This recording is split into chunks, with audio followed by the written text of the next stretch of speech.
importante na ganyan sikutan, mga babae. Okay.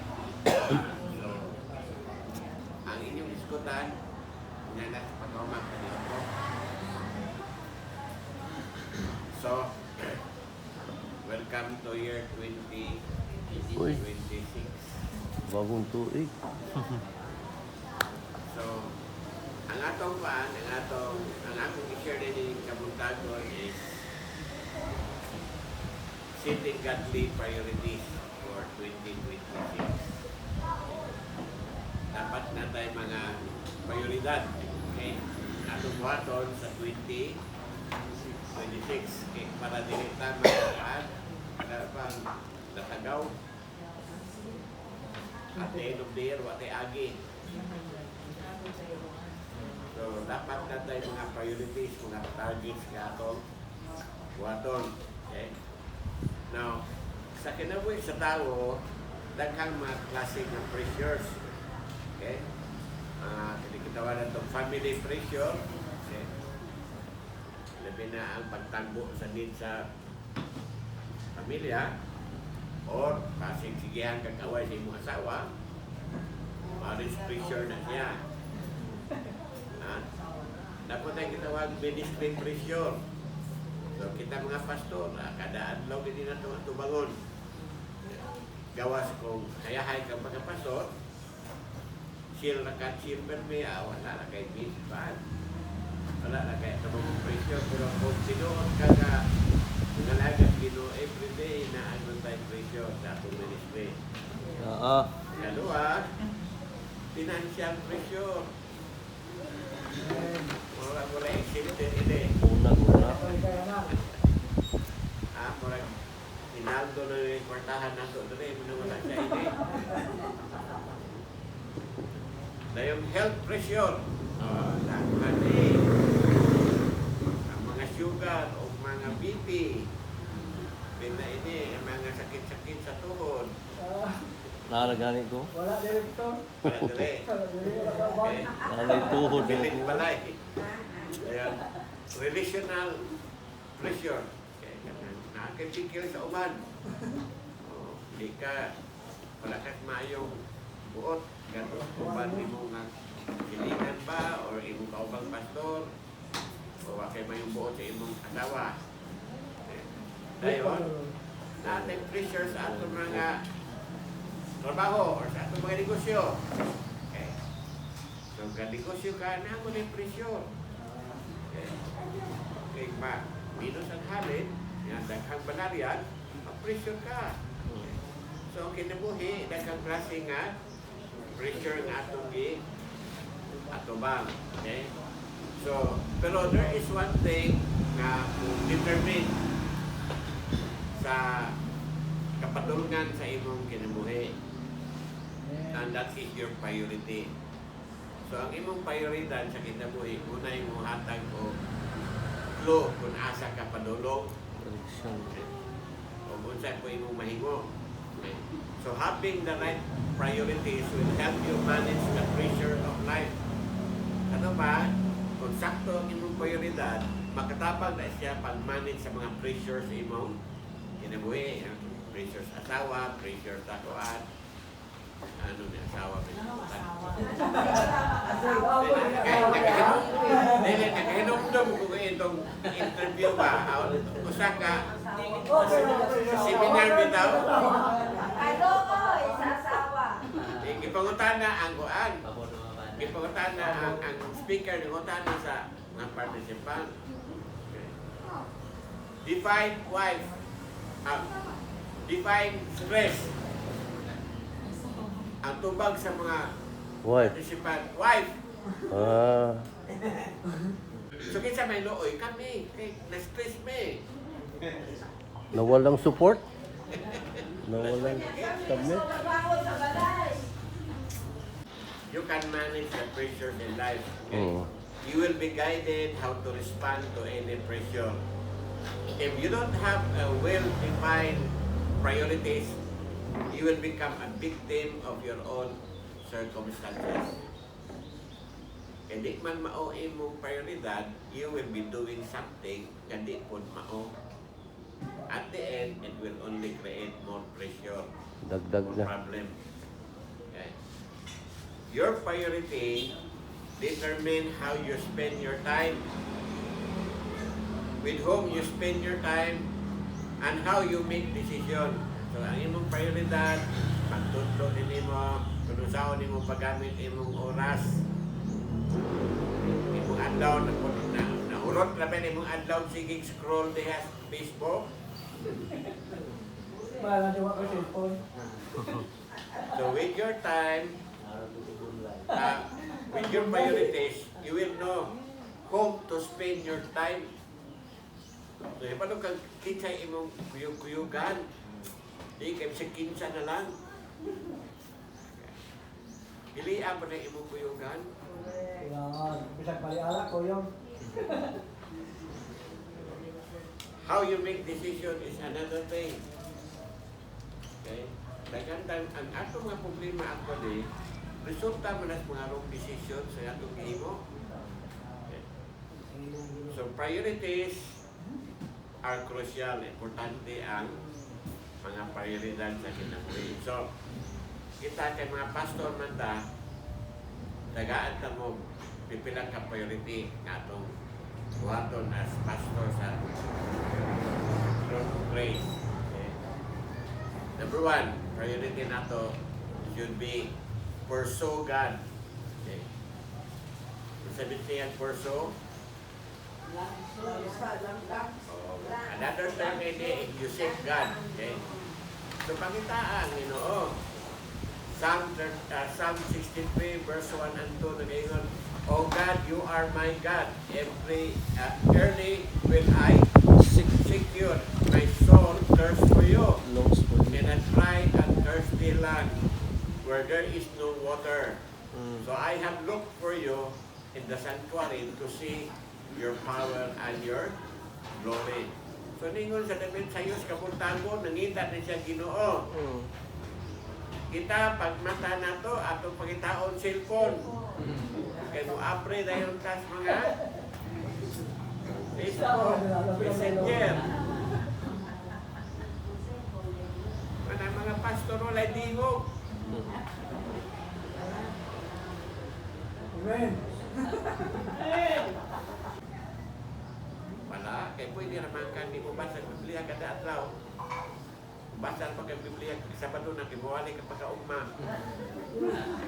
Pastor January, kataguran ang labaw. Okay. So to pursue God is to seek Him earnestly. Nang tinun-anay ko ng imong pagpangitas Ginoo. It means to cultivate intimacy with God.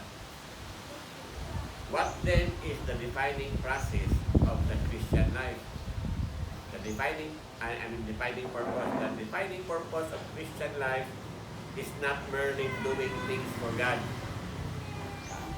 Dili kay namuhat ka para sa Ginoo. Actually ka nang pagpamuhat Ginoo, resulta na unta na sa imong pagpangita sa Ginoo, imong intimacy sa Ginoo. Okay?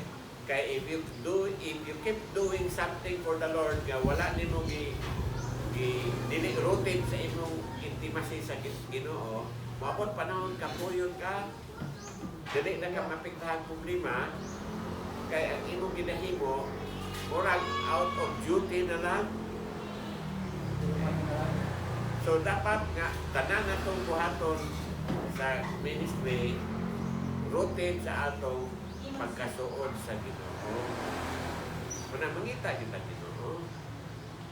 Kadang-kadang pastor na may pangita Ginoo. Okay. Butangan naman dito ang May naman tao, may naman sila.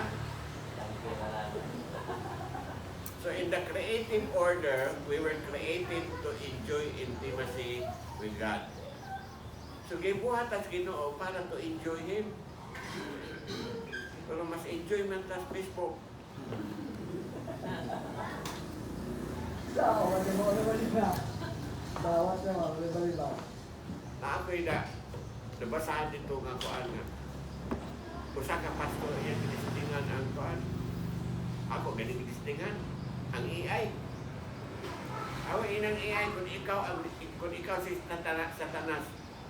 O sa imong buhaton, para malaglag ang mga Kristohanon, maguba ang iglesia, abding kay tubang AI.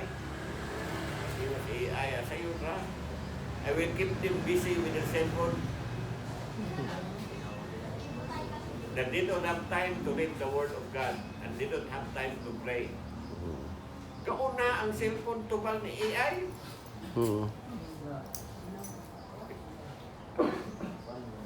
Sakto po. Kaya wala naman tayo iskini cellphone. Wala imong panahon sa Ginoo. Wala din ka ba? Hindi ka kunaw nagbasa ng Biblia. Ibig mo iyan mo, wala. Ibig na kayo buhaton, hindi na kakabuhan, kaya nalingaw na kang siging minana. Okay? So, ningon Psalm 27 verse 4. One thing I have desired of the Lord, that I will seek, that I may dwell in the house of the Lord all the days of my life. To behold the beauty of the Lord and to inquire His Temple. temple. So, ningon si David, usalang kabutang ang akong pangandoy. Nga ako mangita sa Diyos. Ug ako mupuyo sa iyang panimalay. Sa tibuok na kong kinabuhi. Mabalik mong pangandoy.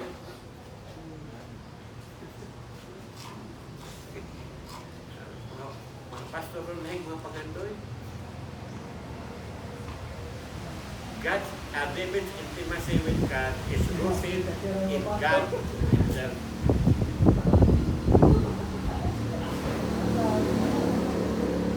Paminawa ni sulti ni St. Augustine.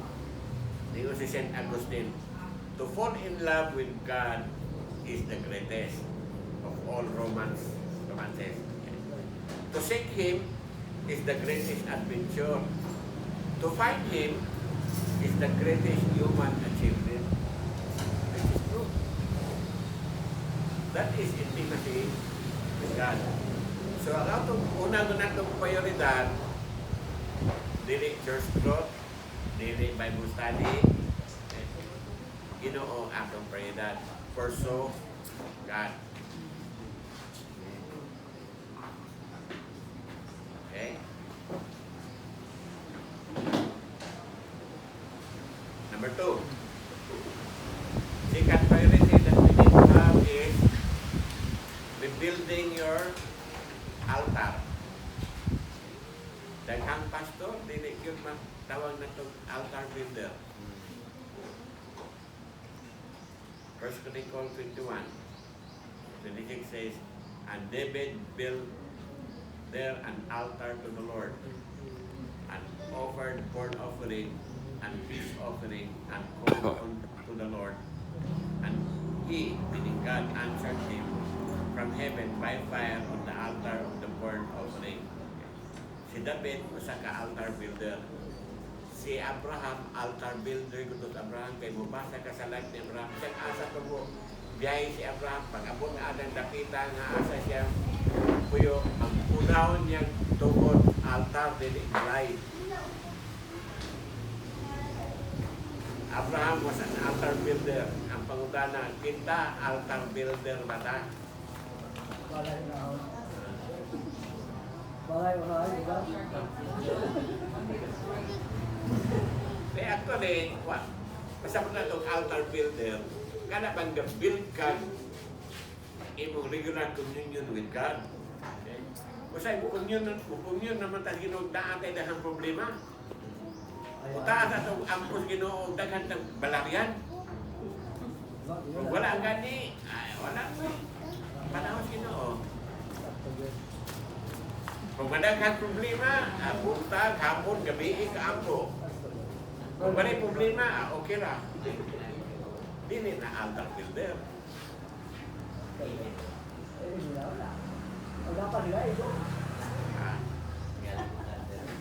Build your heart altar to the Lord by making determination to spend daily time with Him. So altar builder means you always have time for God every day. You may have to repair your neglected altar. Na mga ni altar, puro puyay. Ano man. Ibang tingin. Pero hindi. 5 minutos pa na. Panahon sino, 5 minutos, 10 minutos pa na. Puro sa Facebook, isa pa maghapon mo lang sa panahon.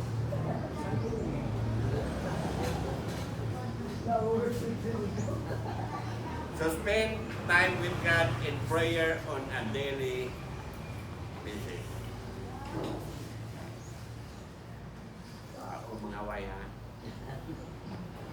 There is no better way to learn about prayer than to pray. You want to learn prayer? You pray. You want to learn how to swim? You go down to the swimming pool. Di ka kakatog. Lango yun na alakas mala. Pagkala ko, magkatupagan, nagod pa na. So ganahan ko kakatog prayer. If you want to improve your prayer life, you pray more.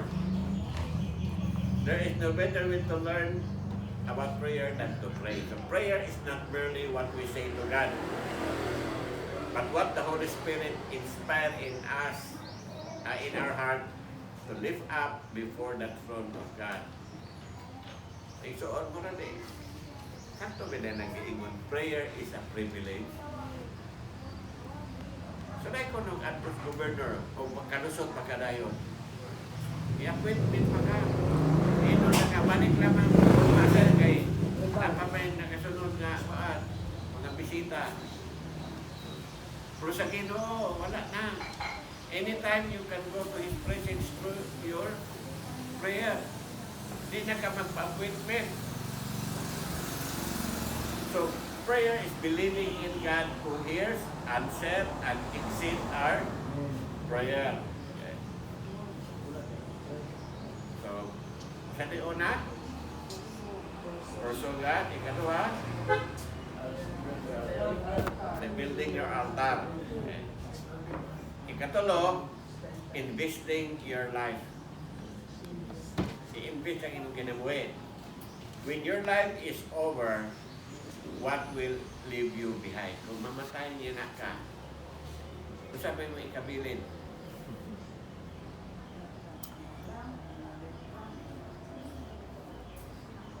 pagtaliwan ni mo, kung sabi mahinuluman sa imong mga membro, o sa imong pamilya, kasi bingon sila, pastor mo tos papa, pero may pagkatapulat ng pagkapastor.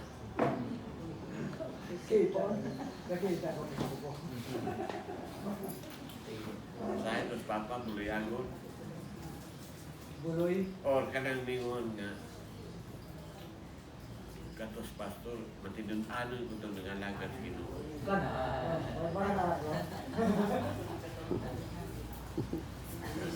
So, do you realize that the only true and worthwhile investment that pays the biggest dividend is when you invest your life in people?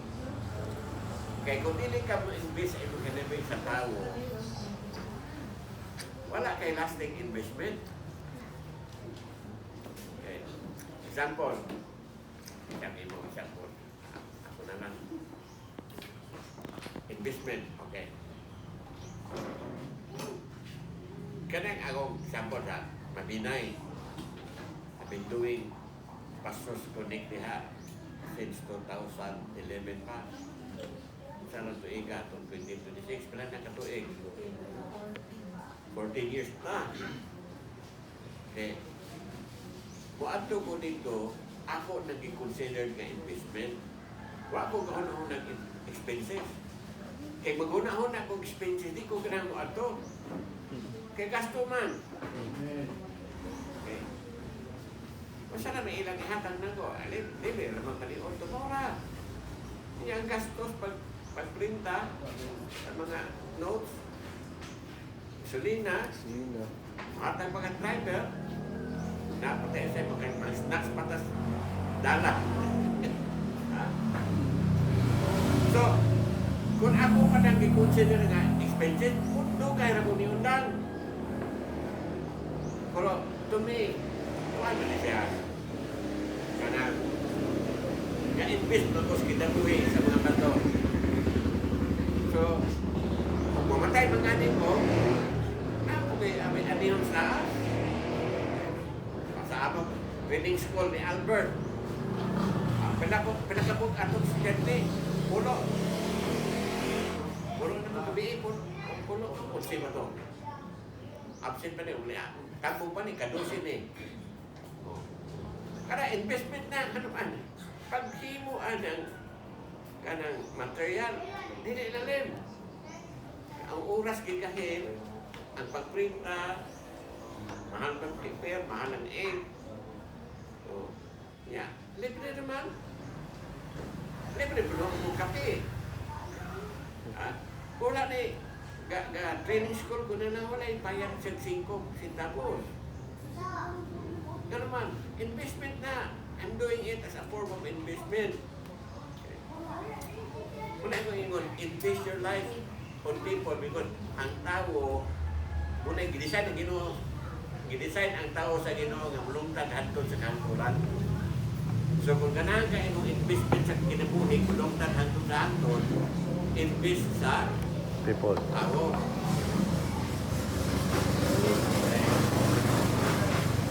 So God the Father invested the life of His Son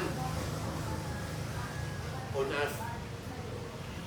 So, ni-invest ang atong amahan. Iyang gigamit ang kinabuhi siyang anak. Si Jesus, asa siya na-invest, dari nato. Kay atong mga kalag ug espiritu, bulungtan sa eternidad.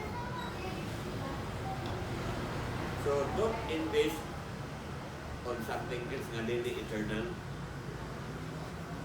Kundi niya po, usahay, di punta mo mag-play, pumunta mo ng gasto. Okay? Ay, dagdag-daghan, kay okay ra i-gasto. Di ba? Pero, tingsoon, the best time to invest ka na pigado ka. So, tiyan mo, the best time to invest is ka ng pigado ka. Kita di man tayo invest o pigado. Di man tayo kinamuhatag kung medyo pigado ta. Pero sa gingirayan sa Ginoo, the best time to invest ka ng wala-wala ka. So spend time, okay? Kung muhatag mo, inyong isipon nga gasto, dito mo ka na muhatag. Okay, yun mo na muna expenses man. Giving to the Lord is not an expense. It is an investment. Muna investment ng dalag return 100-fold. Amen, amen, amen, amen. Amen. Kung kuan ka, ga-invest ko ka sa mga katawan, ang panalangin Ginoo na aram ko. Ayun. Si manager may akong assistant ato pamilya. So, gawa sa Pilipinas, napapilay mga grupo nga nangyapon. Invest ka po kung panahon o material, para mas Ginoo, hindi para ako. So, mana ison, sa inyong ministry, invest mo sa kinabuhi sa inyong mga membro. Okay? Di kami nga, dili lamang ko kay makagasto taan na. Okay? Number 4, overcoming consistently. Overcoming consistently. Revelations 2 verse 7. To him who overcome, I will give the right to eat from the tree of life, which is in the paradise of God. In Revelations 2:17, you read, to him who overcomes, I will give some of the hidden manna. I will also give him a white stone with a new name written on it, known only to him who receive it. So, dapat overcoming consistently ta. Daghang pastor mo kada hibalang na ko ng building, ikulatan sa tanas. Wala bang pwedeng dibuli ba? Kada adlaw lang dibuli sa tanas. Kabalo. Kau sa paaging dibuli ni Satanas. Nakapuliman niya ito ba? So what are the things we need to overcome in this life? Kasi kami mga butang na atong i-overcome. Number 1, of course, si Satanas. Number 2, ang imong pride. Number 3, kahadlok, fear. Malice, disunity, radicalism, anger, lust, envy, jealousy, apathy, indifference, lukewarmness, laziness, bitterness, unforgiveness, discouragement, and compromise. So, Well- kung punta nga atong Walay gusto ni? usap ko na. Gusto ni, kaon, kay kapitong kaos ka adlaw. Okay. So, overcome consistently. Ikalima, removing obstacles to excellence and effectiveness. Okay? Dapat kita excellent ta sa ato ministry or effective ta. Ang excellence o ang effectiveness are intentional. Dili na siya patsamba. Kung ganahan kang mahimong maayo, dili na tsamba, sinuyuan ko na. Kung ganahan epektibo ka sa imong ministry, imo ko ng tuyuon. Intentional, for example. Kung ganahan kang mahimong effective sa ministry, usapan nimo nga, masang nga intentional way nga imong buhaton na. Number 1, tuon ka. Basa kang Bible, basa kang libro. Attend kang seminar. I-practice nimo ang mga prinsipyo ng Bible, i-practice sa ministry. Dagang paagi nga, ma-improve ka, na mahimo ka, effective. Ang problema lang, kadaghanas, pastor, dili na ta mag-evaluate kung sa ito akong paan, effective ba to, or okay ba, or basta kayo magkatuan lang. Sa example, pamanandong ko nun ninyong kanyon last year. Were you effective in your ministry?